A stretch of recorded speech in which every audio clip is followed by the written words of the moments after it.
지금까지 저희 채널에서는 주로 단식에 대해서 이야기했습니다. 확실히 현대인들의 비만 증가는 많이, 그리고 자주 먹게 된 식습관이 핵심 원인입니다. 따라서 단식은 그에 대한 가장 직접적이고 효과적인 솔루션이라 할 수 있겠습니다. 하지만 단식을 하면 그만큼 잘 먹는 것이 중요해집니다. 그래서 오늘은 새롭게 먹는 것에 대해 이야기해보려고 합니다. 이 식단을 하면 살이 빠지는 것은 물론 에너지가 넘치고 건강한 몸 상태를 유지할 수 있습니다. 더 이상 건강과 다이어트를 위해 무엇을 먹어야 할지, 얼마나 먹어야 할지 헤매지 않고 명확한 방향을 잡을 수 있습니다. 바로 캔베리 박사의 Proper Human Diet라고 하는 식단입니다. 이 영상에서는 가칭으로 완전한 인간 식단이라고 표현하겠습니다. 인간에게 가장 적합한 식단은 무엇일까요? 아니면 원하는 무엇이든 먹으면서 건강할 수 있을까요? 이것은 좋은 질문이며 각자 스스로에게 그리고 건강 전문가들에게 던져봐야 할 질문입니다. 저는 인간에게 가장 적합한 식단이 있다고 주장하고 있습니다. 그것은 인간을 최적의 건강 상태로 이끌 것입니다. 그리고 이 영상에서 저는 완전한 인간 식단의 10가지 개념에 대해 이야기할 것입니다. 첫 번째 개념은 영양밀도입니다. 여러분은 영양소가 풍부한 식사를 해야 합니다. 대표적인 영양소에는 아미노산과 지방산이 있습니다. 그리고 우리 몸에서 생성할 수 없는 비타민과 미네랄이 있습니다. 그것들을 섭취하지 않으면 우리는 병에 걸리고 사망의 원인이 되기까지 합니다. 그래서 먹는다는 것은 이러한 영양분을 확보하는 것이어야 합니다. 건강을 해치거나 우리 몸에 불필요한 것들은 먹는 것이 아니고요. 이것을 가능한 효율적으로 하기 위해서는 가능한 가장 영양분이 풍부한 음식을 먹어야 합니다. 주류 언론의 기사들은 케일이 지구상에서 가장 영양가가 높은 음식이라고 착각하게 합니다. 또는 카리브해의 베리류 과일이나 시금치 같은 것을 떠올릴 수도 있죠. 그런 것들이 가장 영양가가 높은 음식이라 생각하시나요? 아닙니다. 그것은 전혀 사실이 아닙니다. 케일과 고기의 영양 성분을 비교해보면 고기는 종류에 상관없이 그 대결에서 매번 승리할 것입니다. 지구상에서 가장 영양밀도가 높은 음식은 동물의 간과 같은 내장육입니다. 예를 들어 닭의 간에 포함된 영양소를 케일, 시금치 외에 그 어떤 슈퍼푸드와 비교해보아도 그것보다 영양밀도가 높고 풍부한 음식은 없습니다. 완전한 인간 식단은 영양가가 풍부한 음식으로 구성해야 합니다. 여러분께 시금치와 케일을 먹지 말라고 하는 것이 아닙니다. 다만 저는 그것들이 가장 영양분이 풍부한 음식이라고 착각하지 말라는 것입니다. 당신이 먹는 음식에는 영양소 스펙트럼이 있습니다. 도너츠는 설탕이 잔뜩 들어간 고탄수화물 음식이고 영양소라고 할 만한 게 없습니다. 그 스펙트럼의 반대쪽 끝에는 간이나 내장육이 있을 것입니다. 거기엔 아미노산과 지방산, 비타민, 미네랄이 풍부합니다. 당신의 몸이 최적의 기능을 하기 위해 필요로 하는 것들이죠. 그가 내장육을 언급한 것은 그것을 주식으로 삼으라는 의도가 아닙니다. 실제로 슈퍼푸드라는 이름에 걸맞는 식품은 우리가 알고 있던 것과 다르다는 점을 인식하시길 바랍니다. 그리고 다행스러운 점은 내장육이 호불호가 갈리긴 해도 우리에게 꽤나 친숙한 음식이라는 점입니다. 우리나라는 소간, 닭모래집, 곱창, 대창, 염통, 내장탕, 순대 등 내장육을 먹는 식문화가 발달되어 있습니다. 이제 내장육을 값싼 서민 음식이 아닌 영양밀도가 가장 우수한 슈퍼푸드라는 점 기억하시길 바랍니다. 두 번째 개념은 탄수화물 조절입니다. 일반적인 상식과 달리 필수 탄수화물 같은 개념은 없습니다. 당신이 평생 탄수화물을 안 먹는다 해도 생존에 아무런 지장이 없으며 오히려 매우 건강하고 활기찬 인생을 살아갈 수 있습니다. 필수 탄수화물이나 필수 설탕 같은 건 없고 당신에게 필요하지도 않으므로 탄수화물 섭취는 선택사항입니다. 그러니 탄수화물 섭취를 자동차 라디오의 볼륨 조절기처럼 생각하시길 바랍니다. 음악을 더 크게 듣고 싶다면 볼륨을 높이고 시끄럽다고 생각하면 낮추는 것처럼요. 이 동일한 개념을 탄수화물 섭취에 적용하면 됩니다. 지금 제가 말하는 탄수화물은 순 탄수화물이 아닌 총 탄수화물입니다. 어떤 사람은 하루에 100g의 탄수화물을 섭취하면서 여전히 필요한 모든 영양소를 섭취하며 염증이나 체중 증가 없이 잘 지내기도 합니다. 또 다른 사람들은 50g이나 20g으로 줄여야 합니다. 저 같은 사람은 최적의 건강 상태를 위해 0에 가깝게 탄수화물을 줄여야 합니다. 완전한 인간 식단을 위해서요. 이것은 탄수화물 위주의 식사를 하는 우리들에게 가장 어려운 개념일 수 있습니다. 하지만 단 한 번의 시도가 여러분의 인식을 크게 바꿔놓을지도 모릅니다. 그러니 처음부터 탄수화물을 극단적으로 줄이지 말고 하루 중 단 한 끼만 탄수화물이 없는 식단을 해보시는 걸 추천드립니다. 저는 하루의 첫 끼를 탄수화물 없이 먹고 있으며 사진과 영상으로 기록하고 있으니 참고가 되시도록 공유해드리겠습니다. 저는 이렇게 단 한 번을 해보는 것이 아주 중요하다고 생각합니다. 분명 생각보다 배가 부르고 탄수화물에 대한 집착이 크게 줄어들 것입니다. 완전한 인간 식단의 세 번째 개념은 식품에 대한 민감성입니다. 우리가 먹는 음식에는 염증을 일으킬 수 있는 물질이 있습니다. 어떤 사람들에게는 이런 염증성 물질의 반응이 실제로 몸에 나타나거나 자가 면역 질환을 유발하기도 합니다. 그래서 전 당신이 이것들을 인식하기를 바랍니다. 어떤 사람들은 이런 독소가 포함된 야채를 먹어도 아무렇지 않은 사람들이 있습니다. 제가 말하는 주요 독소는 옥살산, 사포닌, 렉틴, 피트산, 피토에스트로겐 등입니다. 젊고 건강한 사람들은 이런 물질에 대한 반응이 없을 수도 있습니다. 반면 어떤 사람은 이것들을 조금만 먹어도 큰 문제가 생기기도 합니다. 그리고 이것들은 장, 관절, 피부뿐 아니라 뇌 기능에까지 영향을 줄 수 있습니다. 당신이 유당불내증이 있거나 글루텐 불내증이 있는 경우 즉시 몸에서 반응이 나타납니다. 따라서 당신은 이런 독소를 피하는 법을 빨리 배우게 됩니다. 하지만 어떤 독소는 신체에 반응이 미묘하게 나타납니다. 그래서 우리는 그런 물질을 피하기 위해 몇 달 동안 시행착오를 겪을 수 있습니다. 당신의 몸이 어떤 종류의 독소에 민감한지 신경 써서 음식을 먹다 보면 어떤 음식을 완전한 인간 식단에서 제외시켜야 하는지 알게 될 것입니다. 캠베리 박사가 말하는 독소는 주로 곡물과 식물에 함유되어 있습니다. 요즘 많은 분들이 과일이나 채소 같은 식물성 식품에 대한 환상을 가지고 있는 것 같은데요. 그것들은 만병통치약이 아닙니다. 채소 과일이 인간의 주식이었던 적은 인류의 역사에서 단 한 번도 없었습니다. 식물성 독소에 대한 반응은 사람마다 아주 큰 차이를 보입니다. 따라서 건강에 좋다고 알려진 음식도 누군가에게는 해가 될 수 있으니 만약 여러분이 특정 음식을 먹었을 때 불편함이 느껴진다면 바로 섭취를 중단하시길 바랍니다. 다음은 포만감에 대한 개념입니다. 다 먹었다 하는 느낌이요. 이것은 살을 빼고 싶은 사람들에게 정말 도움이 되는 개념입니다. 포만감 신호는 몸속에 호르몬이 오르내리면서 발생합니다. 당신이 식사를 하면 그만 먹어. 너 배부르잖아. 아니면 넌 여전히 배고파. 그러니 그 과자를 한 봉지 더 먹자. 이런 식으로요. 포만감 호르몬을 올바른 방향으로 유발하는 음식이 있습니다. 포만감은 영양소가 풍부한 음식을 충분히 섭취했을 때 제대로 작동합니다. 이런 호르몬을 잘못된 방향으로 이끄는 음식은 아무리 먹어도 포만감을 느낄 수 없습니다. 그래서 음식의 영양 밀도를 고려할 때 만약 여러분이 콜라와 함께 과자를 먹는다면 그것들은 영양분이 없으므로 영양 밀도가 높은 음식을 섭취하라는 1번 개념을 깨고 있는 것입니다. 게다가 그것들은 당신의 호르몬을 조정하지 않을 것이고 당신에게 배부르니 그만 먹으라는 신호를 보내지 못합니다. 그래서 과식하지 않기 위해서 우리는 기본적으로 탄수화물 섭취를 조정하고 단백질과 지방이 풍부한 식단이 필요합니다. 그리고 그것들은 우리 조상들이 먹어온 자연적인 것이어야 합니다. 잠시 후 이 개념에 대해 이야기해 보겠습니다. 인류가 먹어온 지방과 단백질을 충분히 먹으면 이것들은 당신의 모든 배고픔 호르몬을 올바른 방향으로 이끌어줍니다. 이제 그만 먹어. 너 충분히 먹었어. 그리고 식탁에서 일어나 다른 재미난 일을 찾아 나설 수 있습니다. 완전한 인간 식단이 그렇게 만들어줄 거예요.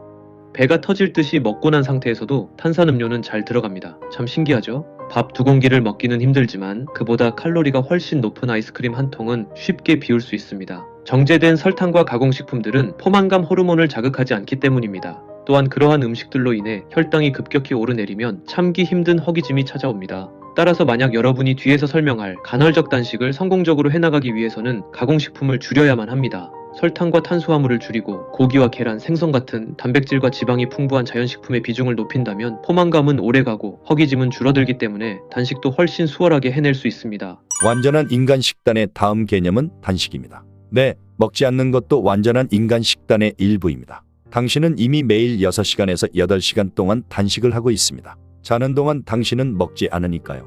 그래서 당신은 수면 시간 전후로 2시간을 추가로 먹지 않음으로써 12시간 단식을 시작할 수 있습니다. 이제 12시간 동안 먹지 않으면 식사를 할 수 있는 시간이 12시간 주어집니다. 이것은 지방을 에너지로 사용하는 호르몬을 올바른 방향으로 이끌어 줄 것입니다. 단식 시간이 길어질수록 호르몬이 완벽한 위치로 이동합니다. 그것들은 당신의 몸에 저장된 지방을 태울 수 있도록 해줍니다. 맞아요. 당신이 알고 있는 체지방이요. 그것이 지방을 태우는 방법입니다. 이 모든 것을 따르는 개념은 매일 어느 정도 간헐적으로 단식을 해야 한다는 것입니다. 하루에 10시간으로 시작할 수 있으며 별다른 기술이 필요하지 않습니다. 그냥 안 먹으면 됩니다. 하지만 만약 여러분이 고탄수화물 식단을 먹고 있다면 12시간 이상 금식하는 것은 거의 불가능합니다. 당신은 굶어 죽을 것 같은 심한 배고픔을 느낄 거예요.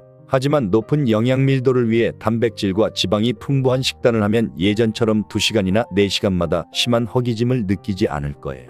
그러다 보면 점진적으로 16시간에서 18시간까지 단식을 연장할 수 있습니다. 하다 보면 정말 어렵지 않아요. 당신은 정신이 더 또렷해지고 더 많은 일을 할 수 있을 것입니다. 두세 시간마다 먹을 필요가 없으니까요. 포만감과 단식에 대한 개념은 제이슨 펑 박사의 영상에서도 많이 다루었으니 관련 영상을 참고하시기 바랍니다. 간헐적 단식을 위해 하루에 3번 먹던 식사를 2번이나 1번으로 줄일 때 여러분은 먹는 것에 대해 더 현명해지고 신중해질 필요가 있습니다. 아무거나 먹으면 몸속 영양소가 부족해지고 그럼 그것은 결국 우리가 늘 해왔던 저칼로리 다이어트와 다를 바가 없으니까요. 완전한 인간 식단의 다음 개념은 오래전부터 전래되어 왔는가입니다. 이것이 의미하는 바는 인간이 지구상에서 살아남기 위해 먹어왔던 음식들을 먹는데 초점을 맞추라는 것입니다. 그리고 그 대표적인 음식은 바로 기름진 고기입니다. 왜냐하면 지구상에 존재하는 여러 고생물학적 증거는 우리가 동물의 기름진 고기와 내장, 골수, 뇌 등을 먹으며 살아왔다는 것을 매우 명확하게 보여주고 있습니다. 그리고 우리는 식물을 양념이나 약으로 또는 굶어 죽는 것을 막기 위해 간간히 섭취했습니다. 하지만 대부분의 완전한 인간 식단은 주로 기름진 고기에서 나옵니다. 그것은 해산물일 수도 있고 목초지에서 기른 가축의 고기가 될 수도 있습니다. 닭장에서 얻은 고기일 수도 있고 계란이 될 수도 있습니다. 이것들의 공통점은 오래전부터 전래된 음식이라는 점입니다. 인류는 지구상에 존재했던 순간부터 그것들을 먹어왔습니다. 당신이 조심해야 할 것들은 곡물처럼 수천 년 동안만 먹어온 것들입니다.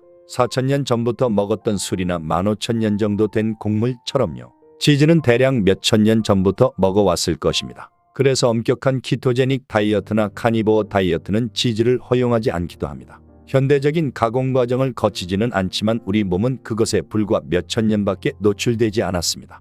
이런 관점으로 봤을 때 가장 최악의 음식은 우리가 먹기 시작한 지 불과 100여 년밖에 되지 않은 식물성 기름입니다. 모카씨유, 카놀라유, 옥수수 기름, 콩기름, 해바라기유 같은 것들요. 인간은 불과 100년 전까지도 이런 것들을 입에 댄 적이 없습니다. 이렇게 공장에서 만든 식품을 인간이 장기 섭취해도 안전하다는 것을 증명하는 연구는 없습니다. 우리는 실제로 그것이 안전한지 모릅니다. 그런 연구는 한 번도 수행된 적이 없습니다. 우리는 그것이 그저 안전하다고 단지 추정했을 뿐입니다. 그렇게 우리는 그것들을 먹기 시작했고 식물성 기름의 섭취는 현대사회의 전염병처럼 퍼진 비만과 매우 밀접하게 관련이 있습니다. 그러니 인간이 먹은 지 불과 몇십 년밖에 안 된 음식은 먹지 마세요.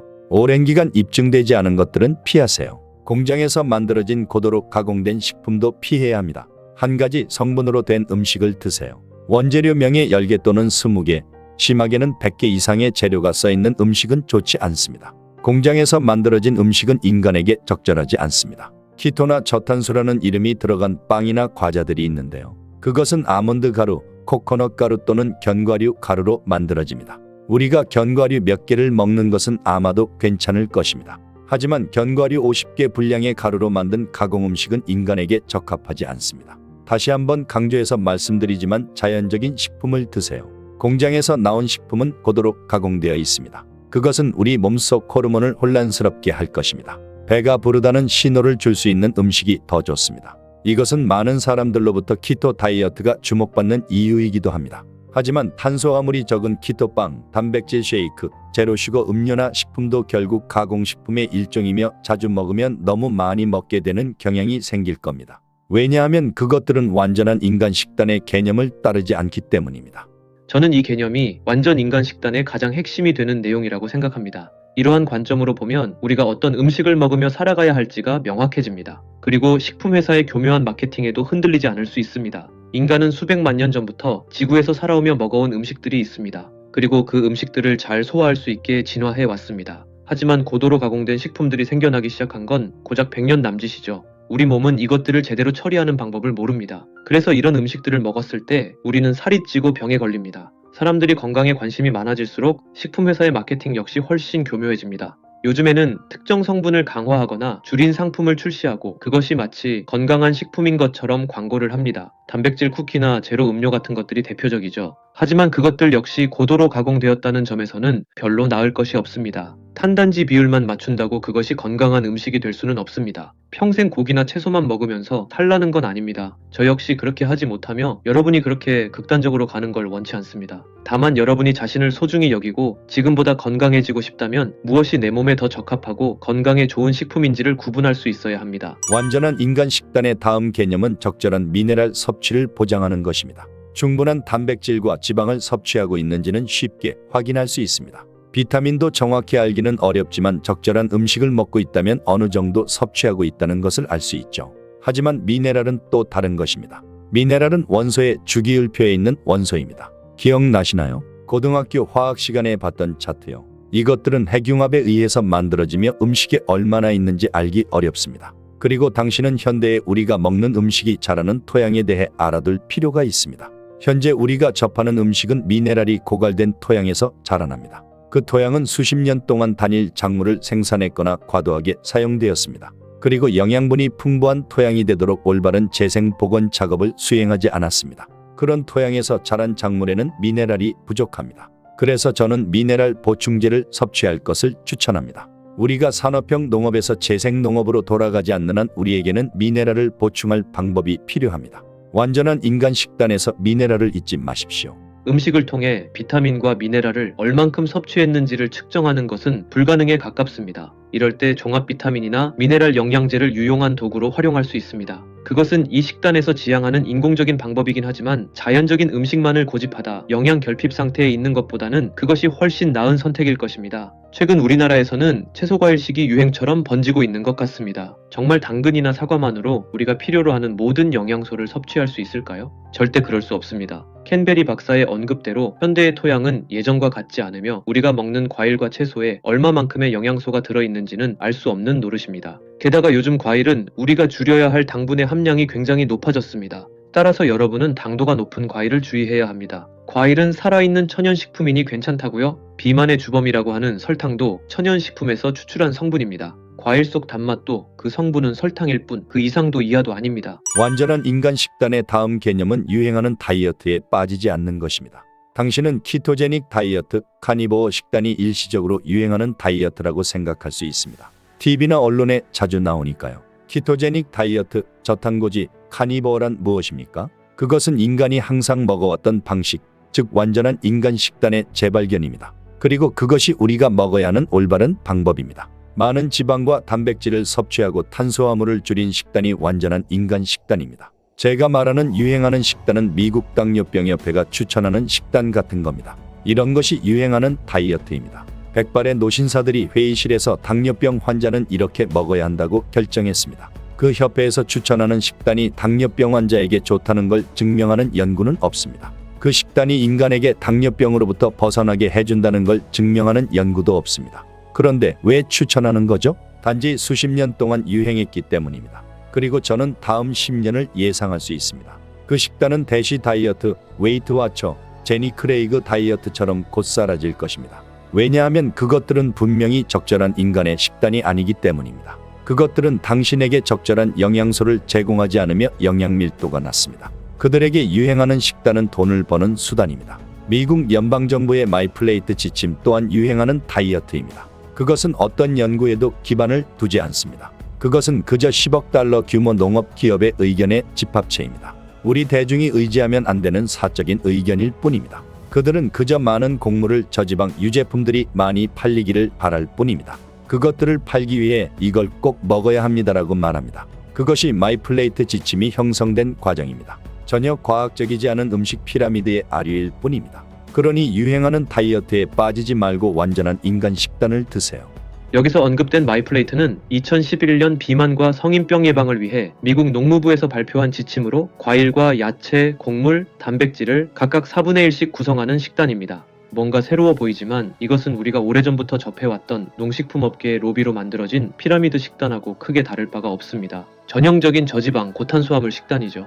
흥미로운 것은 이런 식사 지침이 생겨난 1970년대 이후부터 비만 인구가 폭발적으로 증가했다는 점입니다. 우리나라도 크게 다르지 않습니다. 보건복지부가 2020년 발표한 한국인 영양소 섭취 기준에 따르면 탄단지 비율을 대략 5대 2대 3의 비율로 섭취할 것을 권고하고 있습니다. 탄수화물을 무려 5에서 6의 비율로 식사를 계속한다면 살을 빼고 건강을 개선하기는 쉽지 않을 것입니다. 완전한 인간 식단의 다음 개념은 인간이 음식에 중독될 수 있다는 진실을 인식하고 깨닫는 것입니다. 특히 고도로 가공된 단순 탄수화물일수록 중독되기 쉽습니다. 사람들은 설탕이 중독의 법적 정의를 충족하는지 여부에 대해 하루 종일 불평할 수 있습니다. 그리고 마케팅 회사에서는 당신이 늘 똑같은 것만 먹을 수는 없을 거라고 유혹합니다.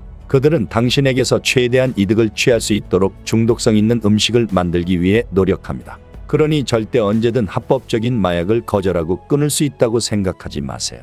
뭔가에 한번 중독된다는 것은 재활원에 가야 할 만큼 심각한 상황입니다. 하루에 1리터의 위스키를 마시는 것을 간단히 멈출 수 있다고 생각하시나요? 당신은 반드시 금단 증상을 겪을 거예요. 절대 만만히 봐선 안 됩니다. 이 문제를 해결하려면 전문가의 도움이 필요할 수 있습니다. 많은 사람들이 탄수화물을 끊거나 줄이려고 노력합니다. 하지만 우리가 설탕과 탄수화물을 끊기 위해서는 술이나 담배, 마약처럼 금단 증상을 겪을 거예요. 일주일가량은 금단 증상으로 인해 비참하고 굉장히 힘들 것입니다. 두통, 메스꺼움, 그리고 정신이 혼미해지고 독감에 걸린 것 같은 느낌은 금단 증상의 징후입니다. 다른 중독성 물질과 마찬가지로 설탕과 단순 탄수화물을 줄일 때 똑같은 과정을 거칩니다. 당신이 이것을 이해하면 빨리 깨달을 수 있습니다. 난 단순히 그 도넛이나 그 과자가 땡기는 게 아니야. 이건 금단 증상이야. 나는 그것에 중독되었어. 저 정크푸드가 나를 망치려 하고 있구나.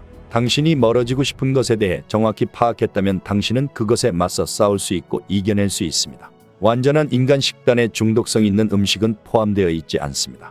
식품회사의 기술은 생각보다 고도화되어 있습니다. 그들의 연구소에서 연구원들은 최대한 값싼 비용으로 소비자들의 입맛을 사로잡기 위해 끊임없이 연구합니다. 그리고 그들이 만드는 식품의 중독성은 굉장히 강력합니다. 단짠단짠, 겉바속촉, 새콤달콤 이렇게 다양한 식감과 맛은 여러분의 미각을 사로잡습니다. 그리고 저는 먹방 컨텐츠가 주는 영향도 상당히 크다고 생각합니다. 따라서 이러한 음식에 빠지는 것이 여러분만의 잘못은 아닙니다. 하지만 아무도 거기서 벗어나도록 해주진 않습니다. 스스로 가공식품에 대한 경각심을 갖고 그런 음식에 집착해서 벗어나도록 노력해야 합니다. 대개 이런 음식의 유혹은 극심한 배고픔을 느낄 때 빠져들게 되는데요. 여러분이 자연적인 식품을 먹으며 매번 충분히 만족감을 느끼는 식사를 한다면 조금씩 가공식품에서 멀어질 수 있을 것입니다. 완전한 인간 식단의 마지막 개념은 음식의 질에 대한 스펙트럼이 있다는 것입니다. 매우 저렴한 식재료 중에서도 영양이 풍부한 것이 있습니다. 당신은 항상 품질을 위해 더 많은 돈을 지불해야 합니다. 우리는 그것을 이해하고 있습니다.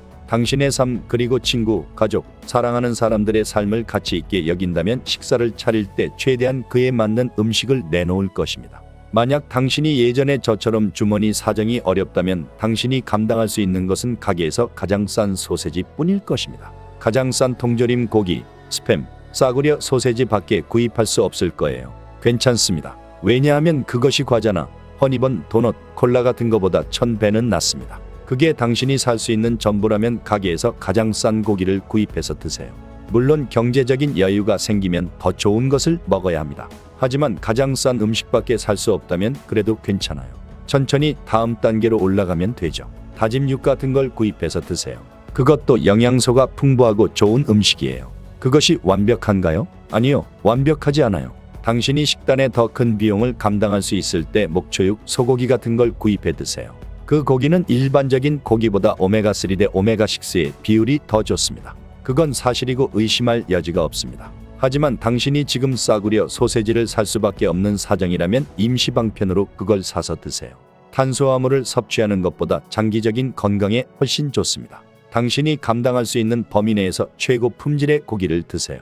그것 때문에 난처해하거나 걱정하지 마세요. 완전한 인간 식단을 제대로 할 수 없다고 생각하지 마세요. 지금은 항생제, 스테로이드를 투여받은 적이 없고 평생 풀을 먹고 인도적으로 도살된 소고기를 살 돈이 없더라도 당신은 언젠가 그렇게 할 수 있게 될 거예요. 나는 항상 당신의 경제적 상황이 개선되기를 희망합니다. 그리고 제 경험상 당신의 재정 상황은 건강이 개선됨에 따라 직접적으로 개선됩니다. 그래서 완전한 인간 식단은 여러 가지 면에서 당신을 도울 것입니다. 첫째는 육체적으로, 둘째는 정신적으로 말입니다. 당신이 최적의 신체적, 정신적 상태에 있을 때 재정 상황이 나아지고 가족 문제, 사회적 문제 등 당신 주변의 모든 것들이 나아지기 시작합니다. 당신이 먹어온 공장에서 만든 식품, 가짜식품, 유전자 변형식품은 실제로 당신의 삶에 많은 문제를 일으키고 있습니다. 이러한 개념이 올바른 인간 식단을 이해하는 데 도움이 되기를 바랍니다. 그리고 광고나 가족들의 의견 때문에 흔들리지 마세요. 당신만의 완전한 인간 식단을 만들어 나가세요.